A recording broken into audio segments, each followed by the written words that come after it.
মানুষ কখনোই পাহাড়ে হোঁচট খায় না। হোঁচট খায় ছোট ছোট নুড়ি পাথরে। হোঁচট খায় ছড়িয়ে ছিটিয়ে থাকা ইট পাথরের টুকরোতে। পাহাড়ের মতো বিশাল কিছুর সামনে আমরা সতর্ক থাকি, প্রস্তুত থাকি, কিন্তু সেই সামান্য অবহেলিত কিছুর জন্যই পড়ে যাই। জীবনের মতোই সম্পর্কের পথও এমনই। একটি সম্পর্ক, সেটা প্রেম, বন্ধুত্ব, দাম্পত্য কিংবা পারিবারিক, কখনোই বড় কোনো ইস্যুতে হঠাৎ ভেঙে পড়ে না। সম্পর্ক ভাঙে ছোট ছোট ভুল বোঝাবুঝি, অবহেলা, না বলা কথার ভেতরে জমে থাকা কষ্ট, কিংবা সময় মতো একটুখানি মনোযোগ না দেওয়ার কারণে। এই ছোট ছোট বিষয়গুলো প্রথমে হয়তো তেমন গুরুত্ব পায় না, কিন্তু দিনে দিনে সেগুলো জমতে জমতে পাহাড়ের চেয়েও বড় হয়ে ওঠে। এক সময় আসে যখন আর বোঝাপড়ার কোনো রাস্তা খোলা থাকে না, বিচ্ছেদ হয়ে ওঠে একমাত্র সমাধান।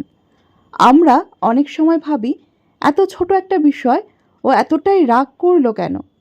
কিন্তু এই ছোট্ট বিষয়টাই হয়তো তার কাছে বড় ছিল। হয়তো সে প্রতিদিন একটু কথা বলা, একটুখানি সময় চেয়েছিল। হয়তো আপনার একটাই বাক্য বা অভিব্যক্তি তার মনে অনেক গভীর ক্ষত তৈরি করেছে। একটি ক্ষতের জন্য সবসময় বড় অস্ত্র লাগে না। ক্ষত গভীর হয় তখনই যখন অনুভূতির জায়গায় আঘাত লাগে। তাই একটি সম্পর্ক টিকিয়ে রাখতে হলে বড় কিছু করার প্রয়োজন পড়ে না। প্রয়োজন পড়ে ছোট ছোট যত্নের, সামান্য খেয়ালে, একটুখানি বোঝাপড়ার। সময় মতো একটি মেসেজ, ক্লান্ত দিনে এক কাপ চা, কষ্টে থাকা মানুষটার পাশে নীরব উপস্থিতি, কিংবা শুধুই মন দিয়ে শোনা তার মনের কথা। এই ছোট্ট ছোট্ট কাজগুলোই আজীবনের বন্ধন গড়ে তোলে।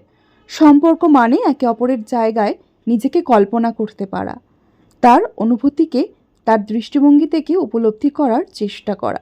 একটুখানি কেয়ার, একটুখানি সম্মান, কথায় গুরুত্ব দেওয়া, অনুভূতির প্রতি স্পর্শকাতরতা, এগুলোই একটি সম্পর্কের মেরুদণ্ড।